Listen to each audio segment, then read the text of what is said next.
Hey guys, it's me Rob, and welcome back to some more Mass Effect. Last time, we were able to rescue Liara T'Soni, the daughter of the matriarch who is aiding Saren in his attempt to reawaken the Reapers.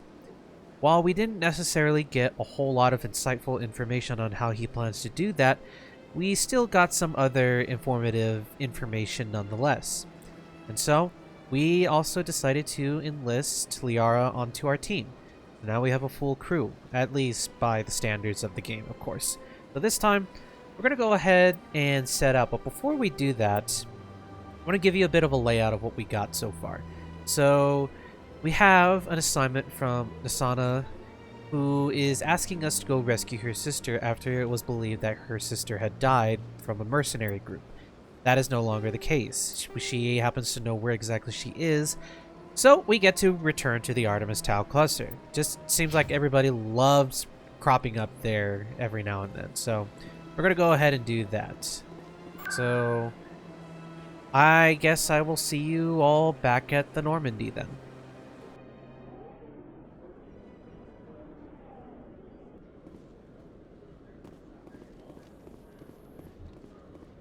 So Liara, you've spent 50 years studying Prothean ruins and artifacts.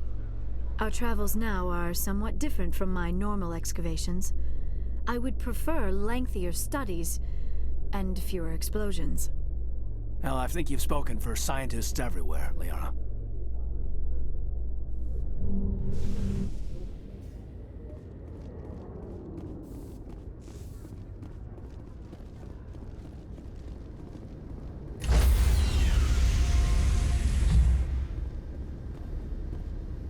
Stand by, shore party. Decontamination in... A little fast on the loading time. The commanding officer is aboard. XO Presley stands relieved. XO Presley stands relieved. Let's see what he has to say, if anything. If anyone has to take over for Captain Anderson, I'm glad it's you. I'm not sure about having non-humans on our ship, though. We're all on the same team here, Presley. With all due respect, sir, that's what they said about Nihilus. Look how that turned out. Speak freely, Presley. I want to know if you have a problem with non-humans. It's not that, Commander. Humanity has always handled its own problems. Saren attacked one of our colonies. We should be the ones to stop him. We don't need their help. This is bigger than humanity. Saren's a threat to every species in the galaxy, and I'll welcome anyone who wants to help me bring him down. I guess so. Maybe I'm just stuck in the old ways of thinking. But don't worry, Commander. This won't be a problem. How did you end up assigned to the Normandy? I signed up with the Alliance as a navigator right out of school, following in my grandfather's footsteps, I guess. My first posting was on the Agincourt. We were at Elysium during the Skillian Blitz. A massive fleet of alien raiders hit the colony, trying to wipe it out. They had the numbers, but their ships were no match for an Alliance frigate. It was a slaughter. We couldn't even keep track of how many ships they lost. How'd you end up on the Normandy? I got my officer's commission after Elysium. Must have made an impression on the right people. Captain asked for me when he was picking his crew. Carry on, Presley. Yes, sir. A little bit more about Presley, though not necessarily... I wonder if we will eventually know about anything of what happened that makes him a bit skeptical of other non-humans. Message coming in. Patching it through. Commander, Miss Al-Jalani's story on you just aired. She shouldn't have ambushed you like that, but you handled it pretty well. We had differences of opinion, sir. I hope she at least believed my sincerity. You handled yourself pretty well, Commander. She came across like a raving idiot. Just wanted to let you know what the response was back home. I won't keep you any longer. Fifth Fleet out. Huh. Alright then. It's always cool seeing little details like that prop up. You never know what it's gonna lead to. So, I do hope, at least my intentions with this playthrough, that I try to at least cover every possible thing that I can. I don't want to try and miss something. If I do, I will at least want to know about it before I go on to like a major section, because if you probably can't tell, I'm not too big of a fan with doing how you say games that have locked content. In some instances, it's okay for me to handle, but in other instances, it's like I just want to know when, so that way I can deal with that stuff right away, you know? I get that it's supposed to dictate like a semblance of urgency, but I'll be honest, I'm just not the biggest of fans.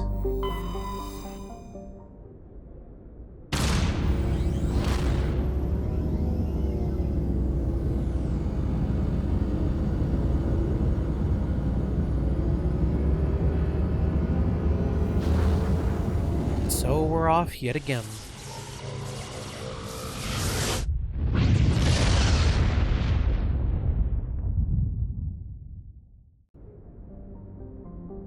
Okay. Was it here? Standard hydrogen helium gas giant. Nothing from here.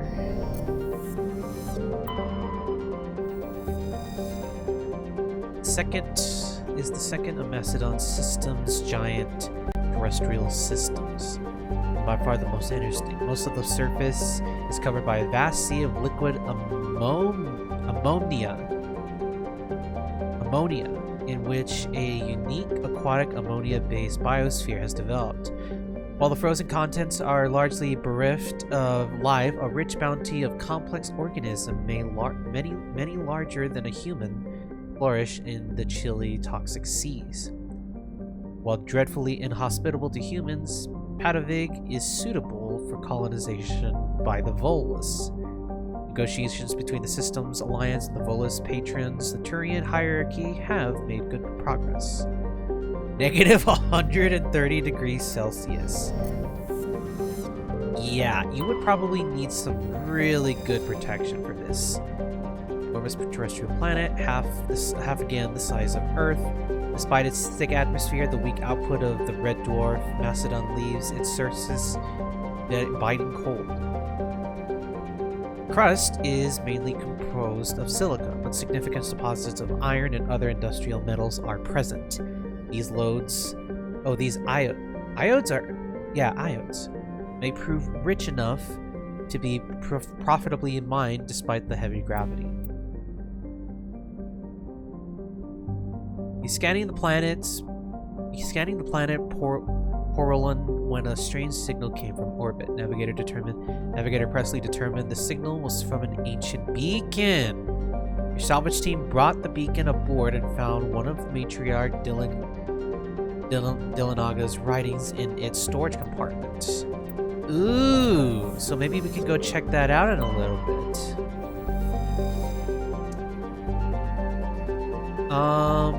Is this the place? It says I can land here. There's a very dense atmosphere of ammonia and oxygen. Okay. I guess we can land here. Let's see.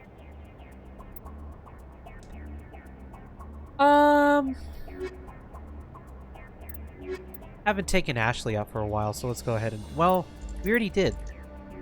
Beforehand. Let's take Tally out.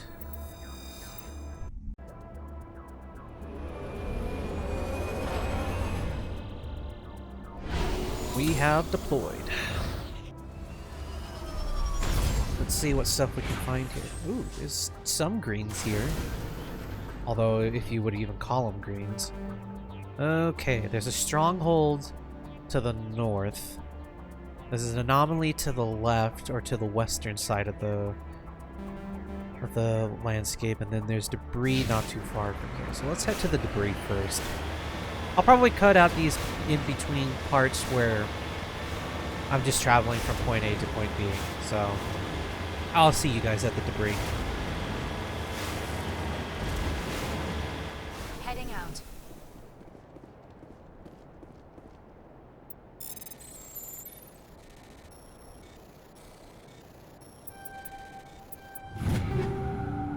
Got an armor upgrade for Toxic Seals 3. Okay. I will gladly take all that.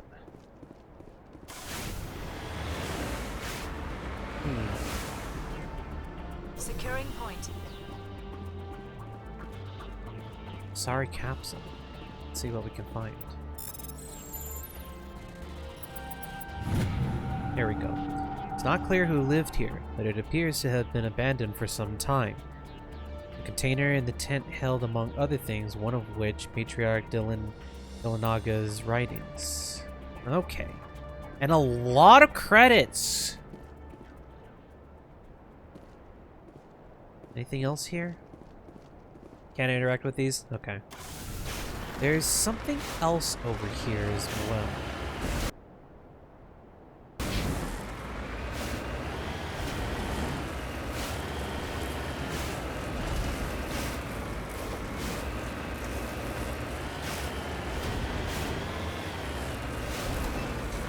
I wonder if I'll even be able to make it up there. I should be able to. There's a little... Yep, there's a mineral deposit over here. Okay, let's disembark real quick.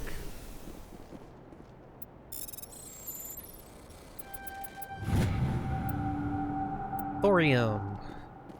A lot of credits as well.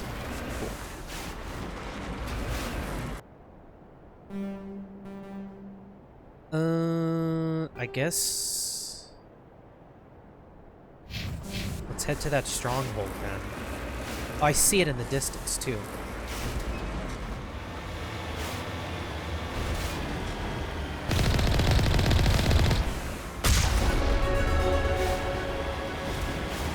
Sniper tower.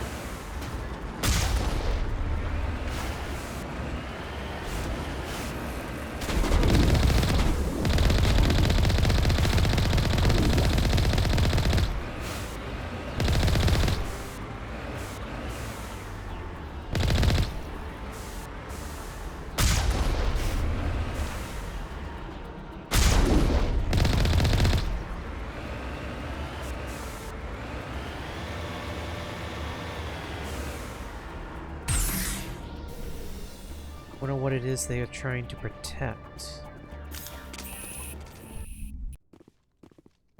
Oh boy, there's a lot in here. Yep. Oh wait. Duh. What am I doing?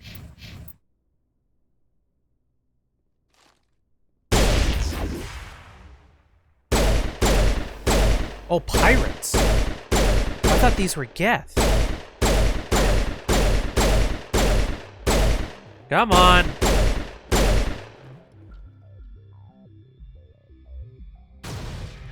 Oh, what? Go, go, go!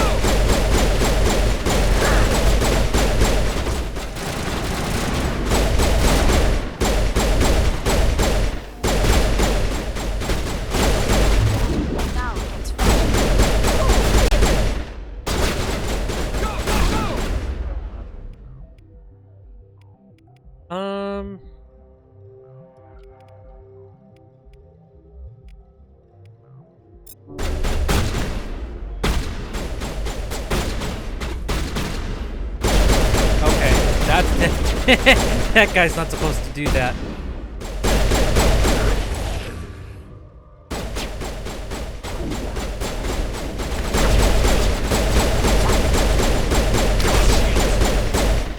Ow. Good as new.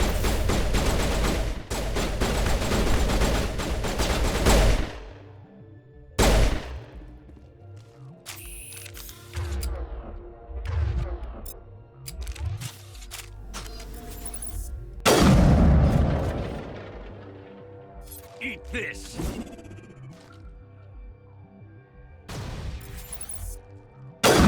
Go, go, go!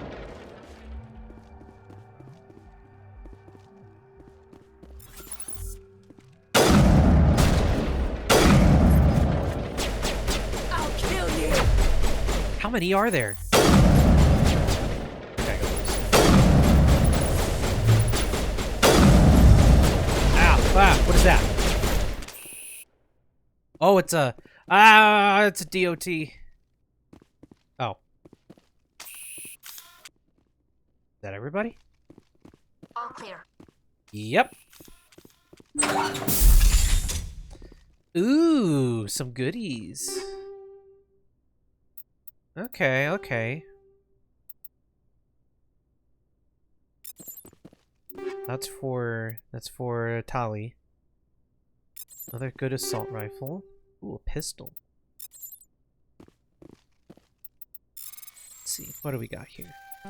Oops. Ooh, ooh, ooh, ooh. Okay, I'll take that for sure. Oh god, can I even equip that? Not yet. Damn it. Okay. I guess I can give Towley. There we go.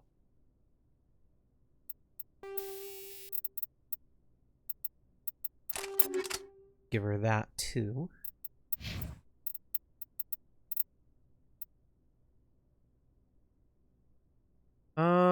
Nah, I won't give her that yet. Ugh, that armor's gonna be handy. Then that's pistol, honestly. Okay. That's been cleared out. Is that everything, I think? Nope. Ooh, there's an upgrade kit. Anti-personnel rounds, radioactive rounds. Those could be handy, honestly. Maybe, I don't know when though, but it could be handy later on. What's in this room back here?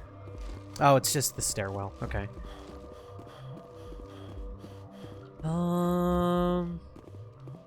There's that door back there. None of these crates are unlockable. One last room, then.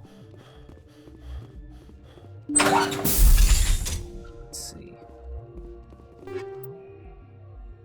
Take all that. Skill to low.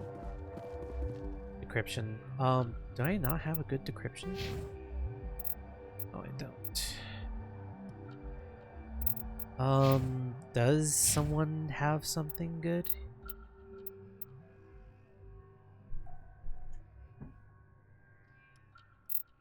But it's not enough.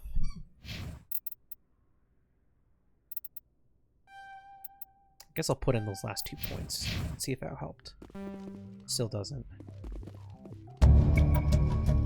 You discover evidence that the Asari leading these slavers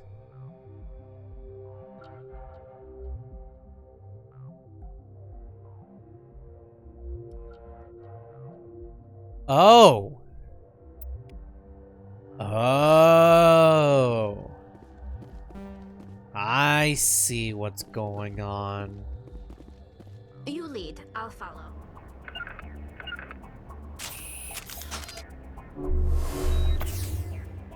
Form up!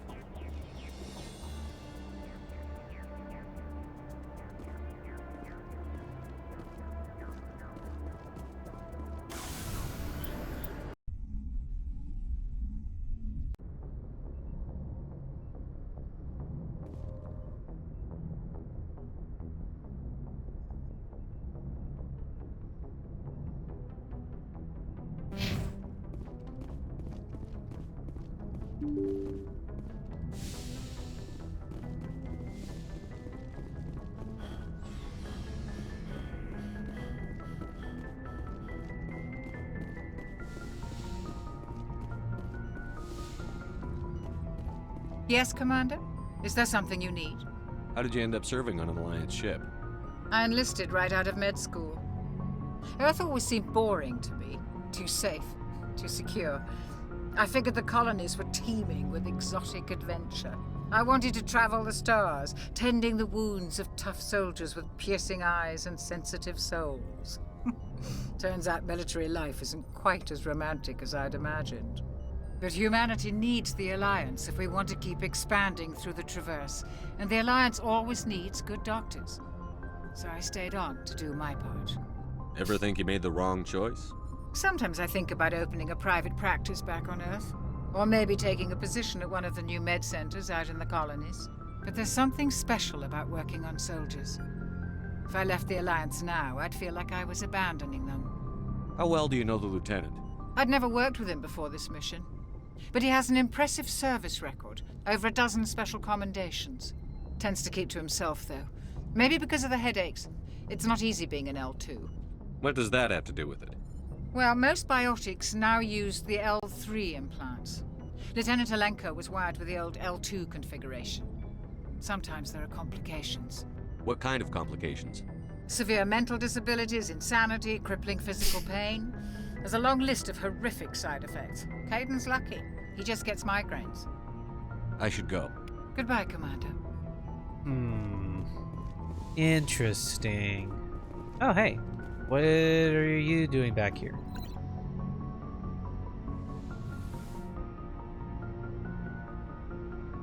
I never properly thanked you for saving me from the Geth, Commander. If you hadn't shown up, I'm just glad we got there in time. so am I. I know you took a chance bringing me aboard this ship. I have seen the way your crew looks at me. They do not trust me. But I am not like Benezia. I will do whatever I can to help you stop Saren. I promise. Don't worry, Liara. I trust you. I know you won't let me down. It means a lot to hear you say that, Commander. Thank you. Do you know why Benezia joined up with Saren? I don't understand it. She was always outspoken about the need for the Asari to become more involved in shaping galactic events. Maybe she thought allying herself with Saren would somehow be for the greater good in the long run. At least I hope so. This hurts you, doesn't it? None of this makes any sense to me. I have not spoken to Benezia in many years, but I know her, and this was not like her. Something changed. I'd like to know more about the Asari. We were the first species to discover the Citadel. We were instrumental in forming the Council, and we always strive to be the voice of peaceful cooperation in galactic disputes. My people believe we are all part of a single galactic community. Each species contributes something to the greater whole. Although we seek to understand other species, it seems few of them seek to understand us. The galaxy is filled with rumors and misinformation about my people. Like what? Most of the inaccuracies are centered around our mating rituals. My species is monogendered. Male and female have no real meaning for us. We still require a partner to reproduce. This second parent, however, may be of any species and any gender. I don't understand. Your species can mate with anyone? Mating is not quite the proper term, not as you understand it. Physical contact may or may not be involved, but it is not an essential element of the union. The true connection is mental. Our physiology allows us to meld with other beings. We can touch the very depths of their minds. We explore the genetic memory of their species. We share the most basic elements of their individual and racial identities. We then pass these traits on to our daughters. It is how we learn to grow as a species and how we develop a greater understanding of other races. What happens to your partner after the union? Every relationship is different. Some unions are a single encounter with both parents parting ways afterwards. Others can be more long-term. Sometimes an Asari and her partner will stay together for many decades. Do you know who Matriarch Benezia chose as her partner? She rarely spoke of her partner. Though I know my father, if you want to use that term, was another Asari. I thought you always needed another species to serve as one of the parents. Think about it, Shepard. If we were not able to mate with our own species, we would have died out long before we ever mastered spaceflight and left our homeworld. Union with our own kind is no longer common, not for the purposes of reproduction. Most Asari believe it weakens our species. Asari daughters inherit racial traits from the father species. If both parents are Asari, then nothing has been gained, or so conventional wisdom would hold. I am what is sometimes called a pureblood. Though no Asari would ever be cruel enough to say the word to my face, it is a great insult among my people. It is possible Benezia's partner was embarrassed by their union. She may have been too ashamed to publicly acknowledge me as her offspring. Maybe she wanted to meet you but couldn't. Something could have happened to her. Maybe she passed away. You might be right. I hope you are. But I have no way to know for sure. Benezia never spoke of her partner. Whatever happened, it caused her too much pain to dwell on it. She raised me by herself, though that is not uncommon. Many Asari raise their children alone, particularly if the father species is short-lived. Often the partner will pass on long before the child reaches maturity. You Asari live for 1,000 years. What happens when your partner dies? Few sapient species live as long as my kind. We have learned to take a philosophical approach to our unions. We do not focus on the inevitable loss of our partners. Instead, we enjoy the time we spend with them. And even after they're gone, a part of them lives on in us.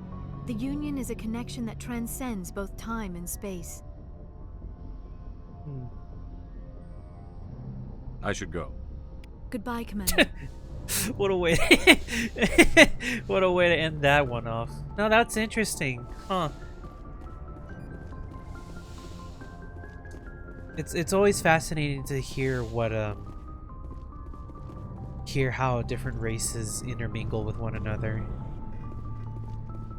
Especially for a game as diverse as this too, so let's see what Caden's up to. What's up, bro? Anything you need, Commander? Just trying to get a sense of where the crew's at. Thoughts? Is this an official evaluation, Commander? Or off the record? Alenko, when it's just you and me, you can consider it off the record. That's a generous attitude. Okay. I think there's something wrong with all this. This Saren is looking for records on some kind of galactic extinction, but we can't get backup from the Council? Sorry, Commander. There's writing on the wall here, but someone isn't reading it. The Council doesn't want to believe anything's wrong. I'd call it human nature, but... I hear you. It just seems like a group that's been around as long as the Council should see this coming. Sorry if I got too informal. Protocol wasn't a big focus back in Bot. Tell me about it. Biotic acclimation and temperance didn't last past the airlock. To the kids they hauled in, it was brain camp. Sorry, hauled in is unkind. We were encouraged to commit to an evaluation of our abilities so an understanding of biotics could be compiled. There are worse results of accidental exposure to element 0 in the womb. Beats the brain tumors some kids grew up with. Is there some question about how you were exposed? My mother was downwind of a transport crash. It was before there were human biotics, a little after the discovery of the Martian ruins. It only gets iffy around 63 when Kinetics was running out of first-gen subjects. Until then, they'd relied on accidentals. Bunch of guys in suits show up at your door after school, and next thing you know, you're out on Jump Zero. Jump Zero's a long way from home. What was it like? The grand gateway to humanity looks a lot better in the vids. But that's my own baggage, Commander. No bearing on this. Alenko, there's no regulation that says you can't be friends with your commander. I appreciate that, Commander. I just don't want you to think that I'm a whiner. Besides, I've got my past squared away. Maybe he'll open up to us a little bit later. Huh. Personal manual. I guess these are my quarters here.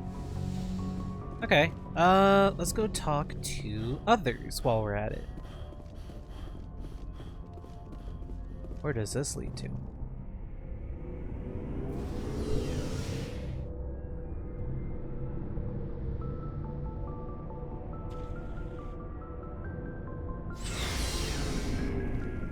Garrus is down here. Rex is down here. I wonder... Ashley's here. Probably Liara is the one who's back here. Or not Liara, Tally is back here. Ugh. No, it's... There's Tally. That's the core engine, huh? Hey, Commander, you know that Quarian Tally? She's been spending all her time down here asking me about our engines. I'll tell her to leave you alone. What? No, she's amazing. I wish my guys were half as smart as she is. Give her a month on board and she'll know more about our engines than I do. She's got a real knack for technology, that one. I can see why you wanted her to come along. I figured she'd be a real asset to the team. You got an eye for Tally, Commander, but I'm guessing that's not why you came down here. Fill me in on the IES stealth systems. How does it work exactly? You can't hide a ship out in space. They emit too much heat and radiation. Too easy for sensors to pick them up, unless you find a way to capture those emissions. So our stealth systems trap the energy we give off in storage sinks built into the ship itself. No emissions to give away our location. Eventually the sinks have to be vented. More than a few hours silent running and they overheat. Cook us inside our own hull. There's no way for anyone to detect us? A visual scan can still pick us up. Anyone looking out a window can see us plain as day.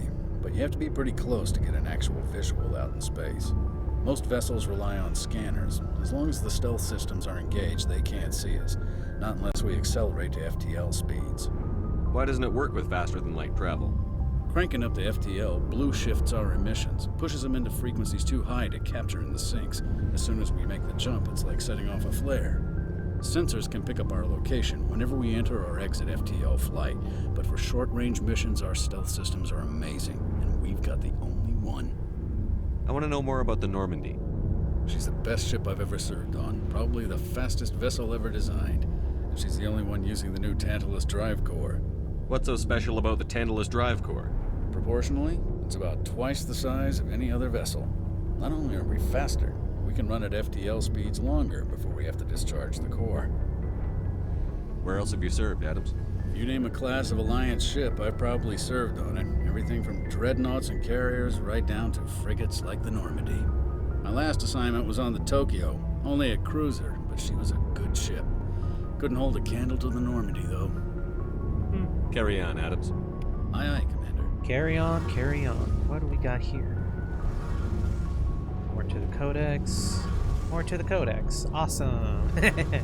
Okay, we'll talk to Tally for the last one, and then that's where Your we'll end ship's it. amazing, Shepard. I've never seen a drive core like this before. I can't believe you were able to fit it into a ship this small. I'm starting to understand why you humans have been so successful. I had no idea Alliance vessels were so advanced. The Normandy's a prototype. Cutting-edge technology. A month ago, I was patching a makeshift fuel line into a converted tug ship in the flotilla. Now, I'm sitting on board one of the most advanced vessels in Citadel space. I have to thank you again for bringing me along. Traveling on a vessel like this is a dream come true for me. I had no idea you found ship technology so interesting. It comes with being a Quarian. The migrant fleet is the key to the survival of my people. Ships are our most valuable resource. But we don't have anything like this. We make do with cast-offs and second-hand equipment. We just try to keep them running for as long as we can. Some of the fleet's larger vessels date all the way back to our original flight from the Geth. I can't believe your fleet's still using ships that are 3 centuries old. They're constantly being repaired, modified, and refitted. They aren't pretty, but they work. Mostly. We've tried to make ourselves as independent as possible on the flotilla, grow our own food, mine, and process our own fuel. But some things we just can't make on our own. A patch to maintain the hull integrity requires raw materials we just don't have. That's why our pilgrimages are so important. Tell me about your people. Our lives aren't easy. Resources are scarce, and we are constantly on the move. Everything we do must in some way contribute to the continuation of the migrant fleet. There are 17 million Quarians in the flotilla, and each of us relies on the others for survival. The bonds among my people are strong. Unfortunately, we have had to surrender many of the freedoms and civil liberties other species take for granted. What kind of freedoms? Well, it's illegal for parents to have more than one child. If our population grows too much, it would strain our resources to their breaking point. Of course, we also can't allow our numbers to become too few. If our population is in decline, the rule against single births is temporarily repealed. In extreme cases of population decline, incentives are even offered to encourage multiple births, though the Conclave hasn't had to take such measures in nearly a century. That's your government.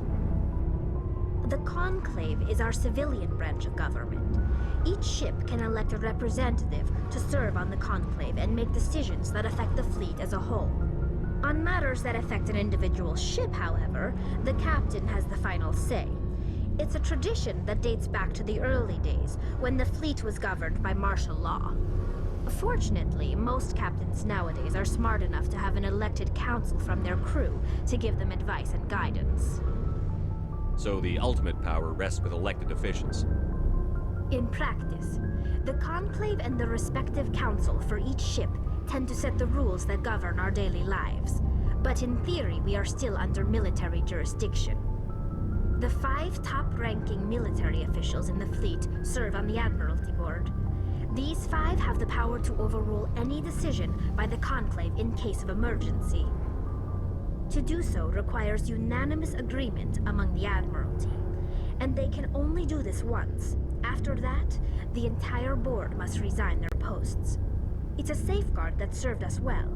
In nearly 3 centuries, the Admiralty Board has only overruled the Conclave 4 times. Holy crap. That's a pretty good rate, all things considered. What about the Geth? I want to know more about the Geth.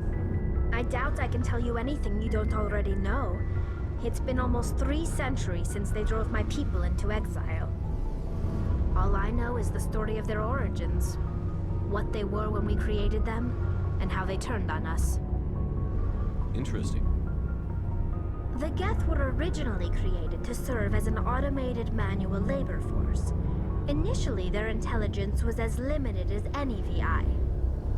Over time, we made small modifications to their programming to allow them to perform more varied and complex tasks, bringing them closer and closer to true AI status. Huh. That sounds like an all too familiar kind of story, huh? How come the council didn't step in and stop you? This wasn't true AI research. We may have been skirting the bounds of the law, but we never did anything that was actually illegal. The changes were so insignificant, so gradual, that we were able to control them. Or so we thought. But one thing we underestimated was the power of the neural network. A million Geth thinking simultaneously created an inherently unstable matrix. So, the Geth share brain power? Many of the Geth's logic systems were designed to work in concert with other nearby Geth. Basically, the more of them you have in a group, the smarter they are. So there's some sort of group consciousness? No, nothing like that. They cannot share sensory data or information. Their programming cannot handle that much simultaneous input. Each Geth maintains an individual awareness and identity. The neural network only operates on a process-based level. It's basically the synthetic equivalent of a subconscious. But when they're in close proximity, they can coordinate low-level functional processes, freeing up more capacity for original or independent thought. That doesn't make any sense. I'm probably oversimplifying. The Geth are incredibly advanced and complex creations. All you need to know is that they get smarter when they gather in large numbers. As we built more and more Geth, their effective intelligence became more sophisticated, more abstract. One day, a Geth began to ask its Quarian overseer questions about the nature of its existence. Am I alive? Why am I here? What is my purpose? Yikes. As you can imagine, this caused a near panic among my people. I don't see what's so bad about those questions. The Geth were created to engage in mundane, repetitive, or dangerous manual labor. That's fine for machines, but it won't satisfy a sentient being for long. Yeah, okay. The Geth were showing signs of rudimentary self-awareness and independent thought. If the Geth were intelligent, then we were essentially using them as slaves. It was inevitable the newly sentient Geth would rebel against their situation. We knew they would rise up against us, so we acted first. A general order went out across all Quarian-controlled systems to permanently deactivate all Geth. The Geth responded to this order violently. You can't blame them for fighting for their survival. We had no other choice. The Geth were already on the verge of revolution. By acting quickly, we had a chance to end the war before it began. The hope was that most of the Geth would still be little more than machines, incapable of organized resistance. But they had progressed much further than anyone anticipated. The war was long and bloody. Millions upon millions of Quarians died at their hands. In the end, we were forced to flee our own homeworld. We feared the Geth would pursue us, but they never came beyond the Veil. Now we drift through space, exile searching for a way to reclaim what was once ours. It's hard to feel sorry for you. Your ancestors tried to wipe out another species. We made a mistake when we created the Geth in the first place, but we did not make a mistake when we went to war against them. If we had not acted, they would have wiped us out. They're a synthetic life form. They have no use for organics. None. Why do you think they cut themselves off from the rest of the galaxy? Why do you think they've killed every organic being who's ever tried to contact them? I didn't mean to offend you. I'm sorry. I didn't mean to get so worked up. Most Quarians tend to have pretty strong opinions about the Geth. I should go. See you later. Getting almost into a near argument leveled me up. Well, now well, damn, that's a lot more insightful information about the Geth than what we were previously led on about. Oh, wow. Oh, hey, we have our own rec officer here. That is good to know. But I think that's where we'll end it off for now. So next time on Mass Effect, I guess we check in with the rest of the crew and tackle the rest of these, at least the primary ones. So we'll be heading into... Okay, it looks like we'll only be heading into the Hades Gamma cluster. Alright, so that's what we'll be doing next, after we talk with the rest of the crew. But on that note, thank you guys so much for watching, and until next time, have a good one everyone, and as always, stay safe.